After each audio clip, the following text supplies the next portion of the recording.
प्रधान न्यायाधीशले राजीनामा नदिए आन्दोलनमा जानुपर्ने बार सल्लाहकार समितिको सुझाव, दबावमा राजीनामा नदिने प्रधान न्यायाधीश जबराको अडान।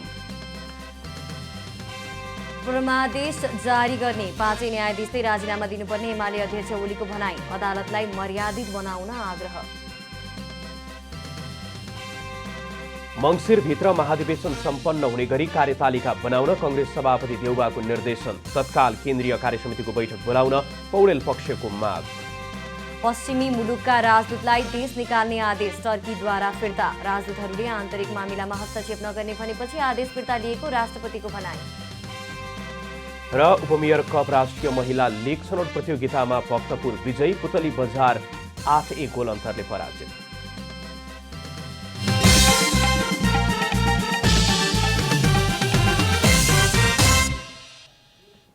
जनता समाचारमा अब पुरा समाचार। प्रधान न्यायाधीश चोलेन्द्र शमशेर जबराले पदबाट तत्काल राजीनामा नदिए आन्दोलन गर्नुपर्ने नेपाल बार एसोसिएसन सल्लाहकार समितिका सदस्यहरूले सुझाव दिएका छन्।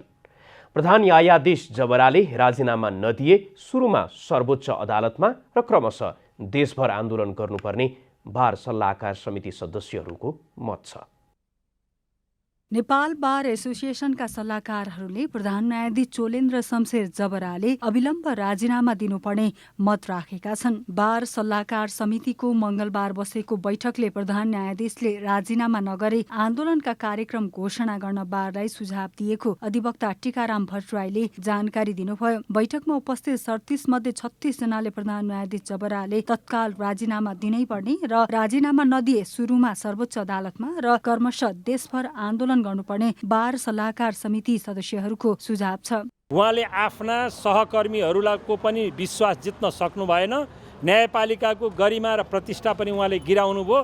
त्यसैले उहाँको निरन्तरताले न्यायपालिकाको गरिमा र प्रतिष्ठा झन खस्किने हुनाले उहाँले अविलम्ब राजीनामा गर्नुपर्छ भन्ने सल्लाहकारको बैठकमा 99.5% को सुझाव त्यो रह्यो। अब कार्यसमिति बसेर निर्णय गर्छ। यता अधिवक्ता ओमप्रकाश अर्यालले आफूमाथि लागेको दाग छोप्न प्रधान न्यायाधीशले अन्य न्यायाधीशलाई मुछेको आरोप लगाउनुभयो। राजीनामा दिन्न भन्नु गैर जिम्मेवारीपनको पराकाष्ठा भएको उहाँको भनाइ छ। संस्थालाई क्षति नहोस् भनेर चाहिँ संस्थाको लागि आफूले सेक्रिफाइस गर्ने, आफूले त्याग गर्ने कुरा हो। त्यो आफैमा नैतिकता हो। प्रधान न्यायाधीशको पद उच्च नैतिक चरित्रको पद हो। अब त्यो उहाँको उच्च नैतिक चरित्र छैन, उहाँको नैतिक चाहिँ च्युत हुनुभएको मान्छे रहेछ भन्ने कुराको प्रमाण हुन्छ। यो यदि मैले राजीनामा दिन्न, यस्तै भिडन्तमा म राख्छु, न्यायालयलाई भिडन्तमा धकेल्छु भन्नुभयो भने त्यो अर्को उहाँ नैतिक रूपमा च्युत भएको भन्ने कुराको पुष्टि हुन्छ। यस्तै वरिष्ठ अधिवक्ता शम्भु थापाले प्रधान न्यायाधीश जबरा सर्वोच्चबाट नहटेसम्म कानुन व्यवसायीले इजलासमा बहस नगर्ने बताउनु भएको छ। न्याय क्षेत्रमा गम्भीर विचलन देखिएको र यस्तो अवस्थामा बारले हेरेर मात्रै बस्नु नहुने थापाको भनाइ छ। अहिले बन्दीका केही मुद्दाहरूलाई खोल्न सक्नुहुन्छ, तर पछि जसरी डक्टरले तपाईँको इमर्जेन्सी पनि बन्द गर्छ, हाम्रो पनि सबै बन्द हुन्छ र उहाँ प्रधान न्यायाधीश रहन्जेलसम्म बहस गर्दैनौँ। यो कुरा बुझे हुन्छ। अदालत न्याय प्रशासन चल्दैन, गतिरोधको जिम्मा प्रधान न्यायाधीशले लिनु पर्दैन। प्रधान न्यायाधीश जबराले न्यायालयको गरिमा बचाउन नसकेको, आफ्नै सहकर्मीको विश्वास जित्न नसकेको, न्यायिक विचलन बढेर गएको भन्दै उहाँले तत्काल राजीनामा माग गरिएको छ। प्रधान न्यायाधीश जबराले भने राजीनामा नदिने अडान लिनु भएको छ। क्यामेरामा जयराज थपलियाका साथ कमला हमाल, काठमाडौँ। उता प्रधान न्यायाधीश चोलेन्द्र शमशेर जबराले भने तत्काल राजीनामा नदिने बताउनु भएको छ। मार्ग प्रशस्त गरिदिन आग्रहसहित आफूलाई भेट्न आएका सर्वोच्च अदालतका प्रधान 15 न्यायाधीशलाई जबराले यस्तो जवाफ दिनुभएको हो। प्रधान न्यायाधीशसँग छलफल गरेका उनीहरूले मार्ग प्रशस्त गरिदिन आग्रह गरेका थिए। प्रधान न्यायाधीश चोलेन्द्र शमशेर जबराले सडकबाट प्रश्न उठ्दैमा राजीनामा नदिने अडान लिनुभएको छ। प्रधान न्यायाधीश जबराले कसैको दबाव र प्रभावमा परेर राजीनामा नदिने अडान न्यायाधीशहरूसँग पनि लिनुभएको हो। जबराले सर्वोच्चका अन्य न्यायाधीशहरूमाथि पनि प्रश्न उठेकाले उनीहरूले पनि राजीनामा दिने भए आफू त्यसका लागि तयार रहेको जवाफ फर्काउनु भएको हो। जबराले मंगलबारलाई एकल र संयुक्त सहित 8 वटा इजलास तोक्नु भएको थियो, तर अहिले न्यायाधीशहरूले कुनै पनि इजलासमा गएर मुद्दाको सुनवाई भने गरेनन्। उता सर्वोच्च अदालतका न्यायाधीशहरूले प्रधान न्यायाधीश चोलेन्द्र शमशेर जबराको नेतृत्वमा इजलासमा बस्न नसकिने निष्कर्ष निकालेका छन्। मंगलबार प्रधान न्यायाधीश जबरालाई भेटेर मार्ग प्रशस्त गर्न अनुरोध गरेका न्यायाधीशहरूले बुधबार 11:30 बजे छलफल गरी थप निर्णय लिने बताएका छन्। पछिल्लो समय देखिएको विवादका बीच चौतर्फी घेराबन्दीमा पर्नुभएका प्रधान न्यायाधीश चोलेन्द्र शमशेर जबराले राजीनामा दिएर निकास दिनुपर्ने सरकारवाला निकायले बताएका छन्। न्यायपालिकालाई थप क्षति हुन नदिन राजीनामा बाहेक अरू विकल्प नरहेको उनीहरूको भनाइ छ।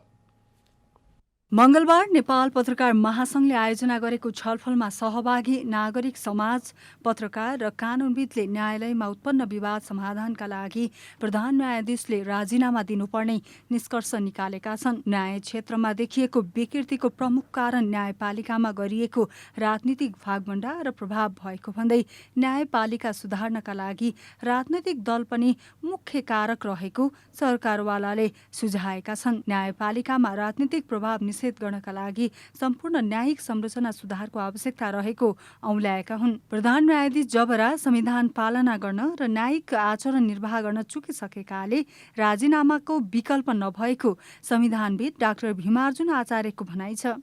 ओलीको शासनकालमा सबैभन्दा बढी गरीको न्यायिक नेतृत्वले चाहिँ राजनीतिक फाइदामा उनले सामना गर्ने काम गरेको छ। त्यो हामी देखासकेको कुरा चाहिँ प्रत्येक नियुक्तिमा प्रत्येक मुद्दाहरूमा त्यहाँ चाहिँ मागभन्दा भएको छलफल भएको भन्ने कुराहरू हामीले प्रत्यक्ष हामी देखेका छौँ, अनुभव गरेका छौँ। अनि त्यो यसलाई लत लाग्यो कि अनि गर्दा गर्दा देउबाको टाइममा उनले मन्त्री परिषदमा मन्त्री खोजिरहेको कुरा। यता बारले प्रधान न्यायाधीशलाई किन हटाउने भन्ने विषयमा बारले श्वेतपत्र नै जारी गर्नुपर्ने पत्रकार तारानाथ दाहालको भनाइ छ।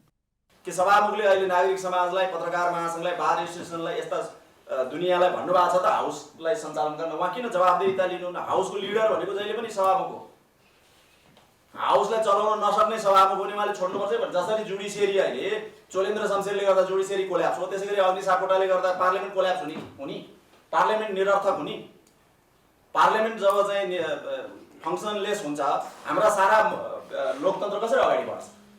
न्यायालय सुधारका लागि सम्पूर्ण न्याय संरचना नै सुधार गर्नुपर्ने आवश्यकता रहेको नागरिक समाजको भनाइ छ। यो व्यवस्थाको मुख्य आत्मा चाहिँ हैन, व्यवस्थाको मुख्य आत्मासँग जोडिएको दुईटा मात्रै एजेन्सी छ, शक्ति छ। त्यो भनेको नेपाल बार हो, अर्को चाहिँ पत्रकार महासंघ।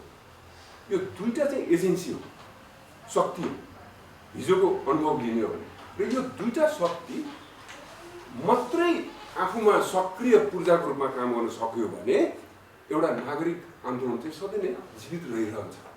यता प्रधान न्यायाधीश जबराले भने कसैको दबाव र प्रभावमा परेर राजीनामा नदिने अडान लिनु भएको छ। सडकबाट राजीनामा माग्दैमा नदिने भन्दै जबराले संवैधानिक व्यवस्था अनुसार नियुक्त भएकाले पदबाट बाहिरिने बाटो पनि संवैधानिक हुनुपर्ने अडान लिनु भएको छ। जबराले बरु महाअभियोग सामना गर्न तयार रहेको पनि जनाउदिनु भएको छ। क्यामेरामा शैलेन्द्र गोविन्द अमात्यका साथ कमला हमाल, काठमाडौँ। नेकपा एमालेका अध्यक्ष केपी शर्मा ओलीले कांग्रेस सभापति शेरबहादुर देउवालाई प्रधानमन्त्री बनाउन परमादेश जारी गर्ने 5 जना न्यायाधीशहरूले राजीनामा दिनुपर्ने बताउनु भएको छ। प्रधान न्यायाधीश चोलेन्द्र शमशेर जबराले तत्काल राजीनामा दिनुपर्ने विषयमा बहस केन्द्रित भइरहँदा पूर्व प्रधानमन्त्री समेत रहनुभएका अध्यक्ष ओलीले सर्वोच्च अदालतका न्यायाधीशहरू सबैले सामूहिक रूपमा राजीनामा दिनुपर्ने बताउनुभयो। मंगलबार पार्टी केन्द्रीय कार्यालय थापाथलीबाट देशभरका पार्टीको पालिका अधिवेशनको भर्चुअल उद्घाटन गर्दै उहाँले प्रधान न्यायाधीश जबराप्रति लक्षित गर्दै परमादेश जारी गर्ने सबैले राजीनामा दिनुपर्ने बताउनु भएको हो। होइन, 5 जनाले गर्नुभएको थियो होला। 5 जनाले परमादेश गर्नुभएको थियो भने एकजनासँग किन राजीनामा गर्नुहुन्छ श्रीमानज्यूहरू? 5 जनाले परमादेश गरेर यो हालतमा देश पुर्याउनु भएको छ त 5 जनाले राजीनामा गरे उपयुक्त होइन र? अध्यक्ष ओलीले अदालतलाई मर्यादित, निर्विवाद र जनताको विश्वासको केन्द्र बनाउन पनि आग्रह गर्नुभयो। उहाँले सरकार सम्पूर्ण रूपमा असफल भएको दावी समेत गर्नुभयो। अध्यक्ष ओलीले नेतृत्व ठीक नभएकाले संसद असफल हुँदै गएको बताउँदै सभामुख अग्निप्रसाद सापकोटाप्रति पनि आक्रोश व्यक्त गर्नुभयो। मैले नेतृत्व गर्नुपर्ने, सबैको साझा व्यक्तित्व हुनुपर्ने सभामुख नाङ्गो ढङ्गले एमालेका विरुद्ध षड्यन्त्रमा सरिक हुनुहुन्छ। 25 साउनमा निष्कासन गरिएका मान्छे भदौ 1 गते उहाँलाई निष्कासन गरिएको सूचना दिइसकेपछि उहाँ आफूलाई न्यायाधीश घोषणा गर्दै विचाराधीन छ भनेर हप्तौँसम्म त्यस्ता कुराहरूलाई राख्नुहुन्छ। विचाराधीन छन् भनेर उहाँ विचाराधीन राख्ने, विचार गर्ने र फैसला दिने संवैधानिक र कानुनी हक उहाँलाई छैन। अध्यक्ष ओलीले निर्वाचनको तयारीमा जुट्न पनि पार्टीका नेता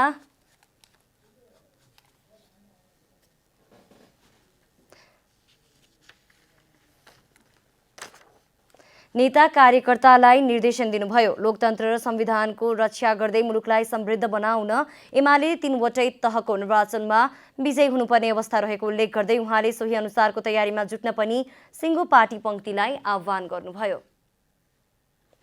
सत्तारूढ प्रमुख घटक नेपाली कांग्रेसका वरिष्ठ नेता रामचन्द्र पौडेलले न्यायालयको मामिलामा कांग्रेसले हस्तक्षेप नगर्ने बताउनु भएको छ। मंगलबार सिंहदरबारमा भएको कांग्रेस पदाधिकारी बैठकपछि सञ्चारकर्मीहरूसँगको कुराकानीमा वरिष्ठ नेता पौडेलले न्यायालयको मामिलामा कांग्रेसले हस्तक्षेप नगर्ने बताउनु भएको हो। उहाँले न्यायालयमा असहज परिस्थिति बनेको भन्दै न्यायालयको आन्तरिक मामिलामा प्रतिक्रिया दिन नमिल्ने बताउनुभयो। न्यायालयमा जुन किसिमको असहज परिस्थिति बनेको छ होइन, अब यो न्यायालयको आन्तरिक मामिलामा हामीले ज्यादै कमेन्ट त केही गर्दैनौँ, राजनीतिक हस्तक्षेप हामीले गर्न चाहेको होइन। तर अब चाहिँ यो चाहिँ चिन्ताजनक कुरा हो।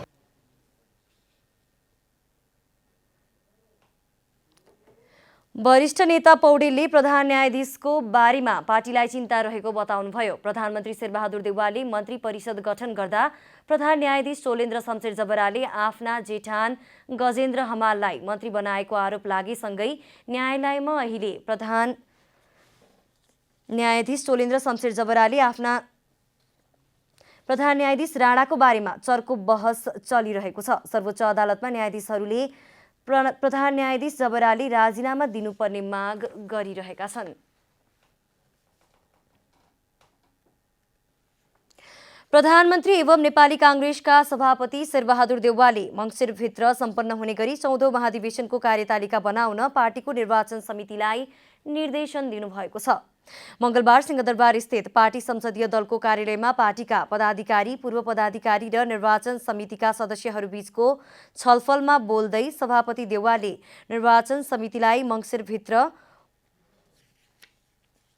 पार्टीको महाधिवेशन गरिसक्ने गरी कार्यतालिका बनाउने सम्पूर्ण अधिकार रहेको उल्लेख गर्दै सोही अनुसारको कार्यतालिका बनाउन सचेत गराउनुभयो। पार्टी सभापतिले मङ्सिरभित्र पार्टीको महाधिवेशन सम्पन्न हुने गरी निर्वाचन कार्यतालिका बनाउन निर्वाचन समितिलाई निर्देशन दिनुभएको पार्टीका सहमहामन्त्री डाक्टर प्रकाश शरण महतले जानकारी दिनुभयो। निर्वाचन समितिलाई सम्पूर्ण अधिकार छ। तपाईहरुले अब यो प्रक्रियालाई चाँडोभन्दा चाँडो अगाडि बढाउनुहोस् र मङ्सिरभित्र महाधिवेशन गरिसक्नुपर्छ। यता वरिष्ठ नेता रामचन्द्र पौडेल पक्षले भने महाधिवेशन मङ्सिरभित्र सम्पन्न हुने गरी औपचारिक निर्णय गराउन तत्काल पार्टी केन्द्रीय कार्य समितिको बैठक बोलाउन सभापति देउवासँग माग गरेको छ। महाधिवेशनको कार्यतालिकामा हुने सानोतिनो हेरफेर र महाधिवेशनको अन्य तयारीका लागि तत्काल केन्द्रीय कार्य समितिको बैठक बोलाउन आफूले माग गरेको वरिष्ठ नेता पौडेलले बताउनुभयो। कार्यतालिका केही कुराहरूमा चाहिँ सानोतिनो हेरचाह गर्नु पर्यो भने कार्यसमितिले बनाएको हो। कार्यसमिति बोलाउनुपर्छ र महाधिवेशनको तयारीको लागि पनि कार्यसमिति आवश्यक छ। यसलाई फर्मल गर्नको लागि पनि कार्यसमिति आवश्यक छ भनेर कार्यसमितिको माग पनि भएको छ। नेपाली कांग्रेसले 14औं महाधिवेशन आगामी मङ्सिर 9 देखि 12 गतेसम्म काठमाडौँमा गर्ने तयारी गरेको थियो। तर तल्लो तहको अधिवेशन गर्ने काममा ढिलाइ भएपछि सभापति देउवाले मङ्सिरभित्र गरिसक्ने गरी निर्वाचन कार्यतालिका तय गर्न पार्टीको निर्वाचन समितिलाई निर्देशन दिनुभएको हो। जनता समाचारमा अब छोटो विश्राम।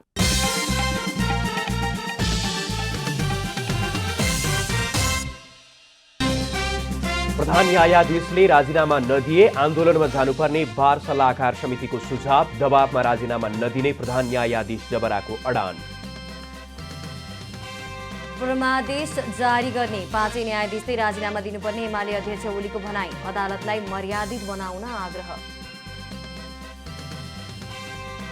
मङ्सिरभित्र महाधिवेशन सम्पन्न हुने गरी कार्यतालिका बनाउन कङ्ग्रेस सभापति देउबाको निर्देशन। तत्काल केन्द्रीय कार्यसमितिको बैठक बोलाउन पौडेल पक्षको माग। पश्चिमी मुलुकका राजदूतलाई देश निकाल्ने आदेश टर्कीद्वारा फिर्ता। राजदूतहरूले आन्तरिक मामिलामा हस्तक्षेप नगर्ने भनेपछि आदेश फिर्ता लिएको राष्ट्रपतिको भनाइ। र उपमेयर कप राष्ट्रिय महिला लिग छनौट प्रतियोगितामा भक्तपुर विजयी, पुतली बजार 8-1 गोल अन्तरले पराजित।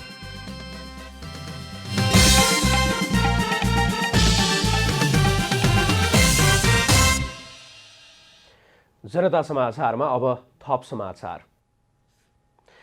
निर्वाचन आयोग यति बेला नजिकै रहेका निर्वाचनको विषयमा केन्द्रित भएर सरकारसँग परामर्शमा छ। निर्वाचनको मोडालिटी फेर्दा वा सबै निर्वाचनलाई एकसाथ गर्दा त्यसको उपादेयता कतिको रहन्छ भन्नेमा समेत बहस हुने गरेको छ। सङ्घीयतामा गएपछि निर्वाचन खर्च समेत बढेको छ। यो सँगै कतिपयले सबै तहका निर्वाचन एकै चरणमा गर्न सक्ने हो भने त्यसमा प्रयोग हुने सुरक्षाकर्मी लगायतको जनशक्ति र भौतिक व्यवस्थापनको खर्च कम पर्ने बताए पनि अहिलेको कानुनले त्यसो गर्न नमिल्ने निर्वाचन आयोगका प्रवक्ता शालिग्राम पौडेल बताउनुहुन्छ। अब आयोग एउटा संवैधानिक निकाय हो र आयोग नेपालको संविधान र प्रचलित निर्वाचनसँग सम्बन्धित कानुन बमोजिम यसले आफ्ना क्रियाकलापहरू निर्वाचनसँग क्रियाकलापहरू सञ्चालन गर्ने हो। अहिले प्रिभेलिङ कानुनहरूमा स्थानीय तह, प्रतिनिधि सभा र प्रदेश सभाको निर्वाचनहरू एकैचोटि गर्ने कानुनी प्रावधान छैन। यो दुईटैलाई मर्ज गरेर निर्वाचन गर्ने कुरामा अहिले आयोगले सोचेको छैन। अर्थशास्त्री चन्द्रमौळी अधिकारी विभिन्न तहका प्रतिनिधिको कार्यकाल फरक फरक पर्ने भएकाले एकैपटक निर्वाचन गर्न अहिले कानुनी जटिलता आउने भए पनि सबैको निर्वाचन एकैचोटि गर्न सक्ने हो भने खर्च कटौती सहज रूपमा गर्न सकिने बताउनुहुन्छ। प्रदेशको लागि उसको लागि छुट्याएर राख्न सकिएला अथवा एउटै मत उसमा पनि भित्र पनि त्यो छुट्याउन सकिन्छ। त्यसरी त्यहाँ पनि इकोनोमी गर्न सकिन्छ। अब उम्मेदवारहरूको प्रचार प्रसार पनि कमेर जान्छ। एउटा पार्टीले सबैको उम्मेदवार एकैचोटि प्रचार प्रसार गर्छ हैन, र सामग्री पनि एकैचोटि भयो र मान्छेको हिँडडुल पनि एकैचोटि भयो। त्यसले गर्दाखेरि मलाई लाग्छ बढीमा 20%सम्म, घटीमा 10%सम्म सजिलै सरकारी खर्च पनि बच्छ र राजनीतिक दलहरूको अथवा उम्मेदवारहरूको खर्च पनि बच्छ। स्थानीय तह, प्रदेश एवं प्रतिनिधि सभाको निर्वाचन एकैपटक गर्न सके खर्च घटाउन सकिने भए पनि त्यसका केही प्राविधिक जटिलता भने छन्। त्यसमा मतदाताको साक्षरता दर मुख्य विषय हो। गत निर्वाचनमा नै सर्वोच्चले समानुपातिक र प्रत्यक्ष मतदानका लागि छुट्टा छुट्टै मतपत्रको अभ्यासमा जान आदेश गरेको थियो, जस अनुसार प्रदेश र प्रतिनिधि सभाको प्रत्यक्ष तर्फको मतदानका लागि छुट्टा छुट्टै 2वटा मतपत्र बने पनि ती दुई तहको लागि समानुपातिकको एउटै मतपत्र भन्दा पनि 3 मतपत्र बनेको थियो। अझ प्रदेश र प्रतिनिधि सभाको समानुपातिक र प्रत्यक्षका लागि एकल र छुट्टा छुट्टै मतपत्र बन्ने अवस्था आउने हो भने 4 मतपत्र बन्नेछ। त्यसमा स्थानीय तहको लामो मतपत्र समेत समावेश गर्दा मतदातामा उल्झन आउन सक्ने खतरा समेत उत्तिकै रहन्छ। क्यामेरामा जेपी श्रेष्ठ र जयराज थपलियाका साथ विकास पौडेल, काठमाडौँ। अमेरिकी सरकारले नेपाललाई उपलब्ध गराएको 1 लाख डोज फाइजर खोप सोमबार नेपाल आइपुग्यो। नेपालमा 12 देखि 18 वर्ष उमेर समूहका दीर्घरोगी बालबालिकालाई उक्त खोप लगाउन तयारी भइरहेको स्वास्थ्य तथा जनसङ्ख्या मन्त्रालयले जनाएको छ।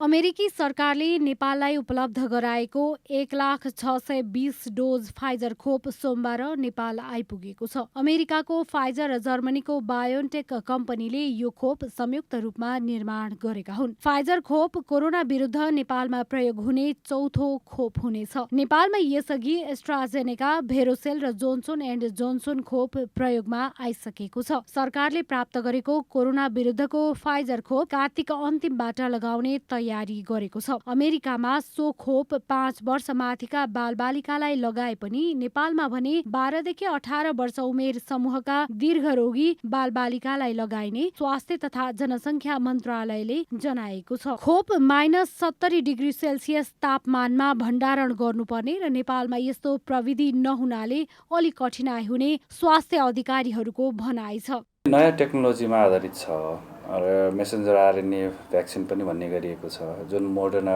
भ्याक्सिन पनि त्यस्तै टेक्नोलोजीमा आधारित हो। यो अलिकति यसको चाहिँ अलिक कमजोरी भनेको चाहिँ यसलाई स्टेबल, यसको जुन मेसेन्जर आरएनए भएको त अब यसलाई अलिकति मेन्टेन गर्नुपर्ने हुन्छ। यस्तै सामान्य जुन हाम्रो रेफ्रिजरेटर छ त्यसमा चाहिँ यो बिग्रिन सक्छ भन्ने भएको हुनाले कम्तीमा पनि -70 भन्दा माथि चिस्यानमा राख्नुपर्ने हुन्छ।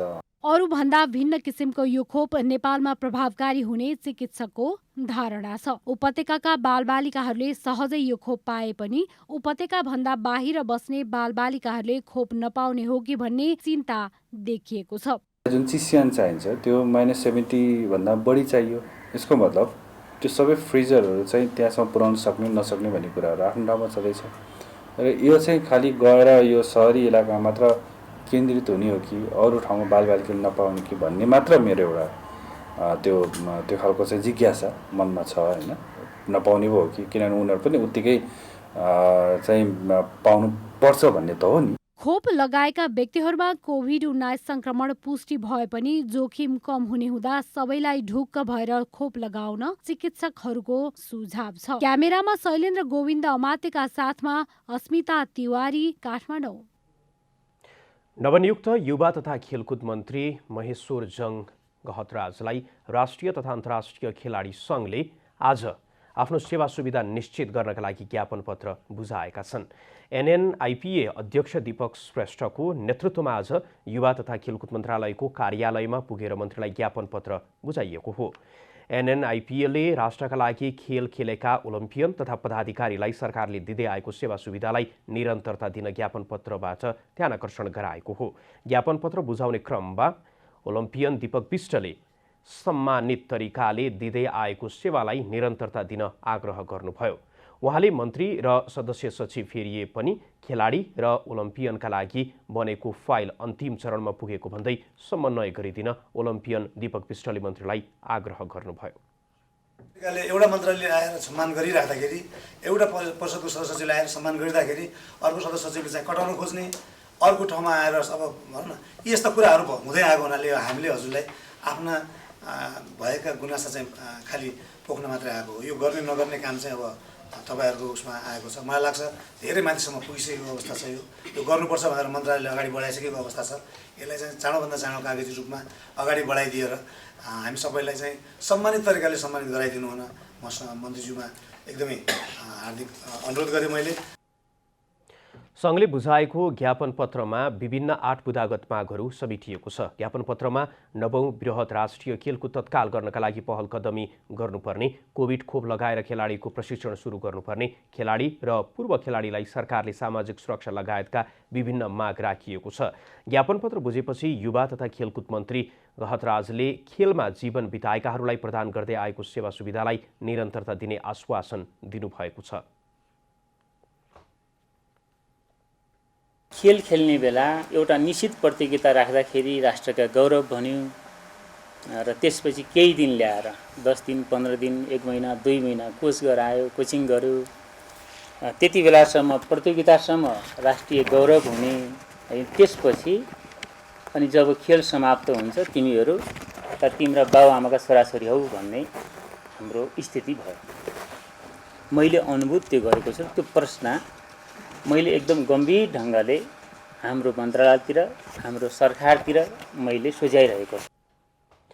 त्यस्तै मन्त्री गहतराजले राष्ट्रिय खेलकुद परिषदमा रिक्त सदस्य सचिवको प्रक्रिया छिट्टै अगाडि बढाउने पनि बताउनु भएको छ।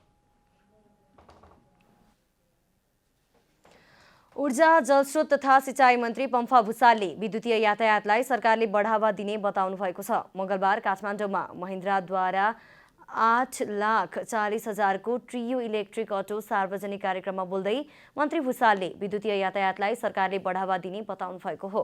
उहाँले आजसम्म नेपालीलाई चाहिने जलविद्युतको पर्याप्त उत्पादन गरिसकेको बताउँदै अबको बाटो आफ्नै देशमा विद्युतीय सवारी साधन सहित विद्युतीय सामानहरू बढाउने रहेको बताउनुभयो।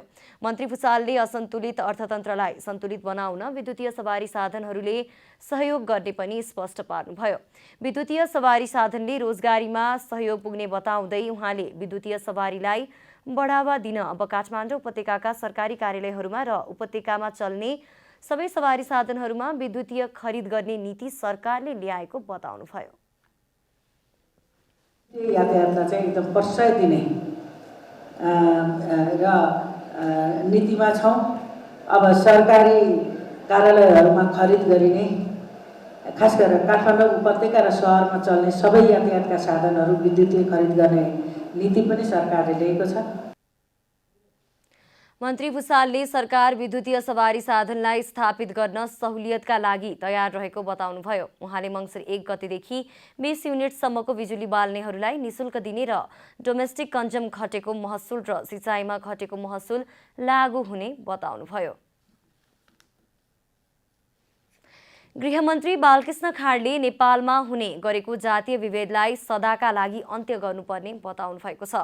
कार्तिक 7 र 8 गते काठमाडौँमा भएको दलित अधिकार सुनिश्चितताका लागि जनप्रतिनिधिको भूमिका विषयक 2 दिने दोस्रो राष्ट्रिय सम्मेलनले पारित गरेको 15 बुँदे घोषणापत्र बुझाउन गृह मन्त्रालय पुगेका दलित समुदायका नेता तथा जनप्रतिनिधिहरूलाई सम्बोधन गर्दै गृहमन्त्री खाँडले जातीय विभेद गर्न नपाउने भनी संविधानमा स्पष्ट प्रावधान रहेको बताउनुभयो। उहाँले उक्त प्रावधानलाई पालना गराउन सरकार प्रतिबद्ध रहेको बताउनु भएको छ। उहाँले जातीय विभेदलाई यही पुस्ताले सदाका लागि अन्त्य गर्नुपर्ने बताउनुभयो।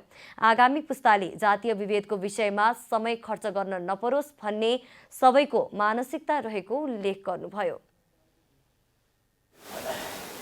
कसरी प्रोत्साहित गर्ने र हाम्रो मानसिकतामा हाम्रो दिमागमा रहेको यो जातीय विभेदलाई हामीले कसरी सदाका लागि अन्त्य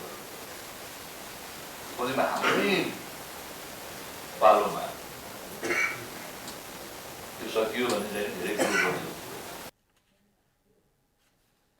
गृहमन्त्री खाँडले चाडपर्व मनाउने क्रममा दलित समुदायमाथि नेपालको कुनै पनि भूभागमा असमान व्यवहार नहोस् भन्नेमा राज्य प्रणाली संवेदनशील रहेको पनि बताउनुभयो। यसको निम्ति सम्बन्धित सुरक्षा निकायलाई परिपत्र गरिएको पनि उहाँले उल्लेख गर्नुभयो। नेपालको कुनै पनि भूभागमा कुनै खालको डिस्प्यारिटी या कुनै खालको असमान व्यवहार नहोस् त्यसका प्रति हाम्रो राज्य प्रणाली संवेदनशील छ, सरकार संवेदनशील छ। उहाँले विपदबाट पीडित नागरिकलाई सरकारले राहत तथा पुनर्स्थापना गर्ने पनि बताउनुभयो। क्षतिको विवरण अध्ययन गर्न सरकारले कार्यदल बनाएको र कार्यदलको प्रतिवेदन आएपछि आवश्यक निर्णय गरिने उहाँले बताउनुभयो।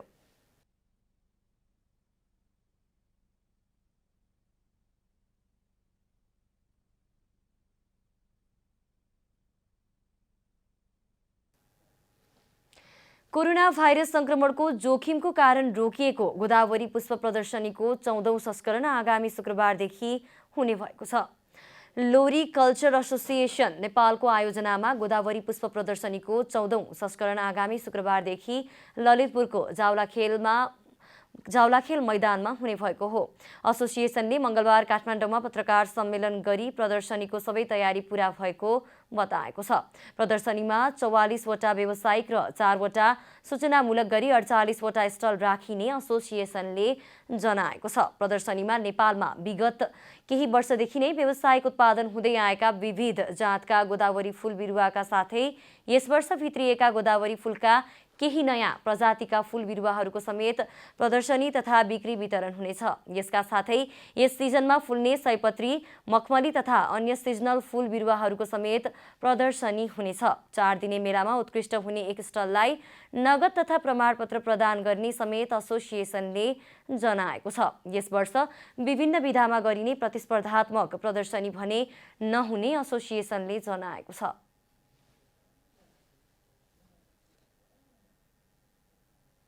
व्यावसायिक स्थल 44, सूचनामूलक 4 गरी जम्मा 48 वटा प्रदर्शनी कक्षाहरू रहनेछन्। तर छोटो समयमा पुष्प प्रदर्शनी कार्यक्रम तय भएको र कोभिड-19 को निरन्तरता भइरहँदा पुष्प व्यवसायहरू प्रतिस्पर्धाका लागि आवश्यक पर्ने फूल बिरुवा तयार गर्न नसकेका कारण यस वर्ष गोदावरी फूलको विभिन्न विधामा गर्ने प्रतिस्पर्धात्मक प्रदर्शनी भने हुने छैन। मेलामा सहभागी भएको नर्सरी व्यवसायहरूलाई उत्साह थप्नका लागि उत्कृष्ट स्टलतर्फ भने प्रतिस्पर्धा गराई उत्कृष्ट हुने स्टललाई नगद तथा प्रमाणपत्रद्वारा सम्मान गरिनेछ।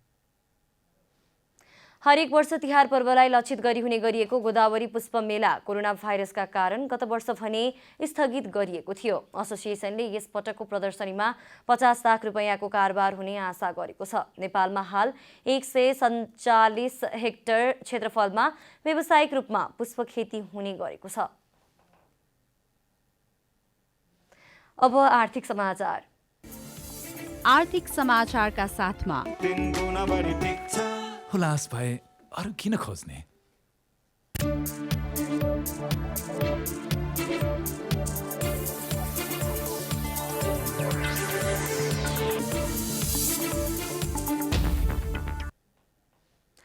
नेपालमा बनेका स्वदेशी उत्पादनहरूलाई प्रोत्साहन गर्न नेपाल हस्तकला महासङ्घद्वारा टङ्गालमा हस्तकला प्रदर्शन गरिएको छ। प्रदर्शनमा हस्तकलाहरूको विविध नमुनाहरू देख्न पाइनेछ। नेपालमा चाडपर्व गीत सङ्गीतको विविधता देख्न मात्र नभई ललित एवं हस्तकलाको अनुपम नमुनाहरू पनि देख्न पाइन्छ। नेपालमा वर्षेनी मौलिक हस्तकला उत्पादनमा पनि अगाडि छ। यसको उत्पादनलाई संसारमै नौलो र राम्रो नमुनाका रूपमा पनि स्वीकार गरिन्छ। पेपरक्राफ्ट, पस्मिना, धातुकला र अन्य स्वदेशी उत्पादनहरू विश्वमा निकै नै प्रख्यात छन्। हस्तकलाको जुन चाहिँ व्यापार प्रवर्धनमा यो कोभिड-19ले गर्दाखेरि गत 2 वर्षदेखि अलिकति निष्क्रिय जस्तो अवस्था भएकोमा चाहिँ यो चाहिँ आन्तरिक बजारमा चाहिँ नेपाली हस्तकलाको चाहिँ बजार प्रवर्धन गर्ने उद्देश्यले यो हामीले मेला सञ्चालन गरेको। नेपाली उत्पादनहरू राम्रो भए तापनि अझै व्यापार फस्टाएको देखिँदैन। स्वदेशमै हुनेहरूले पनि हस्तकलाका सामानलाई प्रोत्साहन गरेको देखिँदैन। यो एउटा नेपाली उत्पादन हो, यो हामीले किन्नुपर्छ, हामीले प्रयोग गर्नुपर्छ, यो पैसा नेपालमै रहन्छ, यहीँका गरिब दुःखीले रोजगार पाउँछन् भन्ने जुन सम्झने खालको जसले हाम्रो देशको महत्त्वले सम्झिन्छ ती मान्छेहरूले चाहिँ नबोलेर किनेर लानुहुन्छ। तर यसले नबुझ्ने मान्छेहरूले यो त बोरा जस्तो छ, यो धेरै महँगो भयो, किन्न सक्दैनौँ हामी नेपालीहरूको यो पैसा छैन किन्ने भन्नुहुन्छ। तर विदेशी सामानलाई एउटै जुत्ताले 30,000 हालेर पनि किन्नुहुन्छ। विभिन्न मुलुकबाट नेपाल घुम्न आउने पर्यटकहरूमा समेत नेपाली हस्तकलाले राम्रो प्रभाव पारेको छ। स्वदेशमै उत्पादन भएका सामानहरू प्रयोग गर्न पाउँदा गर्व महसुस हुने सर्वसाधारणहरू बताउँछन्। कन्ट्रीबाट आउने सबै त वेस्टर्न कल्चरलाई मिल्ने लुगाहरू मात्रै छ, अनि हाम्रो चाहिँ आफ्नै नेपाली मेहनत परेको local product from scratch to ready product चाहिँ नेपाली प्रोडक्ट भयो भने चाहिँ that give us kind of a proud हैन। नेपालमा हस्तकला व्यवसायको अथाह सम्भावना छ, तर त्यसको प्रवर्धन र गुणस्तरको विकासमा भने राज्यले ध्यान दिन जरुरी रहेको देखिन्छ। क्यामेरामा जयराज थपलियाका साथ यशोदा चौलागाई, काठमाडौँ। जनता समाचारमा अब छोटो विश्राम।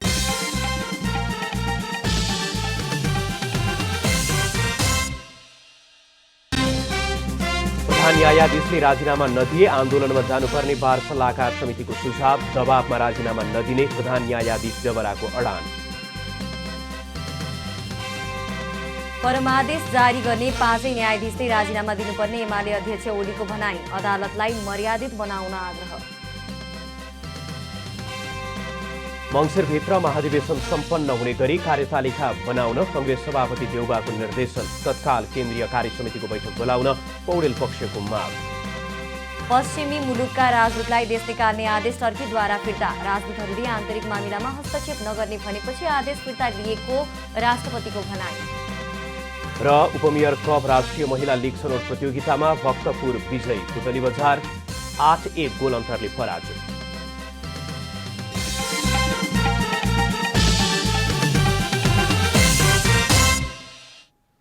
जनता समाचारमा अब अन्तर्राष्ट्रिय।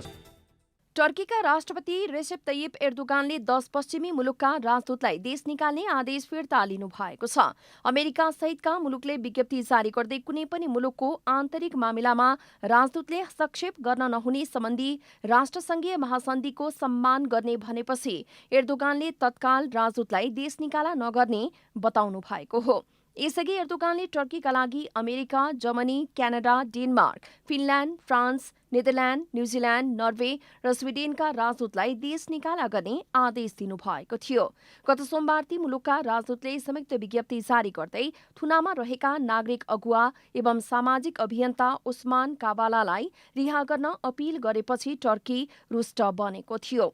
America, Germany, Canada, Denmark, Finland, France, Netherlands, New Zealand, Norway र स्विडेनका राजदूतले जारी गरेको संयुक्त विज्ञप्तिमा काबालाको मुद्दा न्यायसङ्गत ढङ्गले तत्काल समाधान गर्न भनिएको थियो। पेरिसमा जन्मिएका काबालालाई अभियोग पुष्टि नभइकनै 2017 देखि नै थुनामा राखिएको छ। उनीमाथि 2013को सरकार विरोधी प्रदर्शन र 2016को असफल कुसँग जोडेर विभिन्न आरोपहरू लगाइएका छन्। अब खेलकुद समाचार।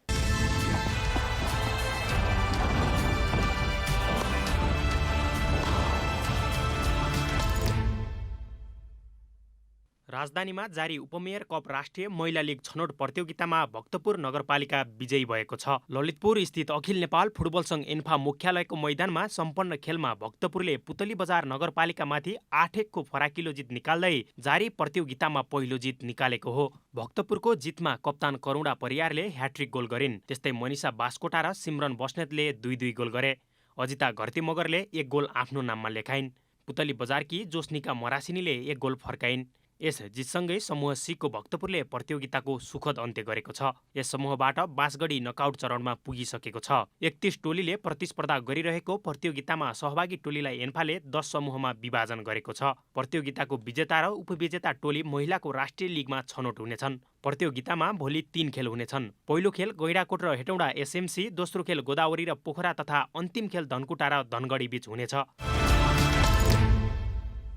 मेयर कप भेटरान फुटबल प्रतियोगिता अन्तर्गत आज भएको खेलमा झापा भेटरान फुटबल क्लब र बुटवल नगरपालिकाले सुखद नतिजा निकालेका छन्। त्रिपुरेश्वर स्थित दशरथ रङ्गशालामा भएको खेलमा झापाले विजय युथ हेटौडालाई 5-1 तथा अर्को खेलमा बुटवलले पश्चिम चितवनलाई 1-0 ले स्तब्ध बनाएको हो। हेटौडामाथि शानदार जित निकालेको झापाले जारी प्रतियोगितामा सुखद सुरुवात गरेको हो। झापाको जितमा नरेन्द्र मणि लिम्बुले 4 गोल गरे। श्यामकुमार गोलेको नाममा 1 गोल रह्यो। हेटौडाका कृष्ण साक्यले 1 गोल फर्काएका थिए। यस जितसँगै समूह ई को झापाले 3 अङ्क जोडेको छ। हेटौडाको यो पहिलो हार हो। पहिलो खेलमा हेटौडाले काभ्रे भेटरान्सलाई हराउँदै प्रतियोगितामा सुखद सुरुवात गरेको थियो। हेटौडाले 2 खेलमा 3 अङ्क जोडेको छ। यस्तै बुटवलले पश्चिम चितवनलाई पराजित गर्दा एमु राणाको गोल निर्णायक बन्यो। प्रतियोगिता अन्तर्गत आजै भएको अर्को खेलमा साइनिङ सन फुटबल एकाडेमीले ललितपुर वडा नम्बर 14 लाई 2-0 ले हराएको छ। साइनिङको जितमा उमेश लामा र राजु दङ्गालले 1-1 गोल गरे। फुटबलर्स मिसन टुगेदरको आयोजनामा जारी प्रतियोगितामा 21 टिमले प्रतिस्पर्धा गरिरहेका छन्। आयोजकले 21 टिमलाई 7 समूहमा विभाजन गरी प्रतिस्पर्धा गराएको छ। प्रत्येक समूहका विजेता र एक उत्कृष्ट उपविजेता टिमले दोस्रो चरणमा स्थान बनाउनेछन्। प्रतियोगितामा विजेताले 5 लाख र उपविजेताले 2,50,000 पाउनेछन्।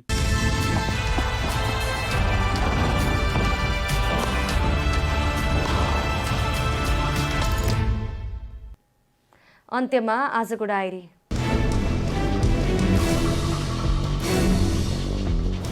प्रधान न्यायाधीश चोलेन्द्र शमशेर जबराले पदबाट तत्काल राजीनामा नदिए आन्दोलन गर्नुपर्ने नेपाल बार एसोसिएसनका सल्लाहकार समितिका सदस्यहरूले सुझाव दिएका छन्। प्रधान न्यायाधीश जबराले राजीनामा नदिए सुरुमा सर्वोच्च अदालत र क्रमशः देशभर आन्दोलन गर्नुपर्ने बार सल्लाहकार समिति सदस्यको मत छ। उता प्रधान न्यायाधीश चोलेन्द्र शमशेर जबराले राजीनामा नदिने बताउनु भएको छ। प्रधान न्यायाधीश जबराले सडकबाट प्रश्न उठ्दैमा राजीनामा नदिने अडान लिनु भएको छ। प्रधानमन्त्री एवं नेपाली कांग्रेसका सभापति शेरबहादुर देउवाले मङ्सिरभित्र सम्पन्न हुने गरी 14औं महाधिवेशनको कार्यतालिका बनाउन पार्टीको निर्वाचन समितिलाई निर्देशन दिनुभएको छ। आज पार्टीका पदाधिकारी, पूर्व पदाधिकारी र निर्वाचन समितिका सदस्यहरू बीचको छलफलमा बोल्दै सभापति देउवाले निर्वाचन समितिलाई मङ्सिरभित्र पार्टीको महाधिवेशन गरिसक्ने गरी कार्यतालिका बनाउने सम्पूर्ण अधिकार रहेको उल्लेख गर्दै सोही अनुसारको कार्यतालिका बनाउन सचेत गराउनु भएको हो। गृहमन्त्री बालकृष्ण खाँडले नेपालमा हुने गरेको जातीय विभेदलाई सदाका लागि अन्त्य गर्नुपर्ने बताउनु भएको छ।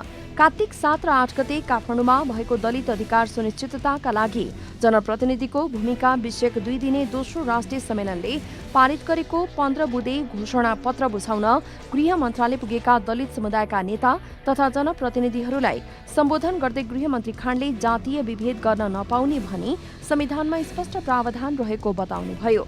उहाँले उक्त प्रावधानलाई पालना गराउन सरकार प्रतिबद्ध रहेको बताउनु भएको छ।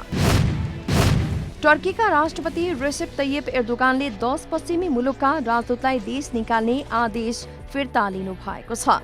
अमेरिका सहितका मुलुकले विज्ञप्ति जारी गर्दै कुनै पनि मुलुकको आन्तरिक मामिलामा राजदूतले हस्तक्षेप गर्न नहुने सम्बन्धी राष्ट्रसङ्घीय महासन्धिको सम्मान गर्ने भनेपछि एर्दोगानले तत्काल राजदूतलाई देश निकाला नगर्ने बताउनु भएको छ। मेयर कप वेटरन फुटबल प्रतियोगिता अन्तर्गत आज भएको खेलमा झापा वेटरन फुटबल क्लब र बुटवल नगरपालिकाले सुखद नतिजा निकालेका छन्। त्रिपुरेश्वर स्थित दशरथ रङशालामा भएको खेलमा झापाले विजय योथ हेटौडालाई 5-1 तथा अर्को खेलमा बुटवलले पश्चिम चितवनलाई 1-0 स्तब्ध बनाएको हो। फुटबलर्स मिशन टुगेदरको आयोजनामा जारी प्रतियोगितामा 21 टिमले प्रतिस्पर्धा गरिरहेका छन्।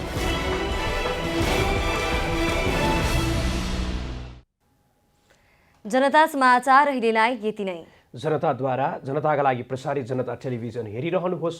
नमस्कार।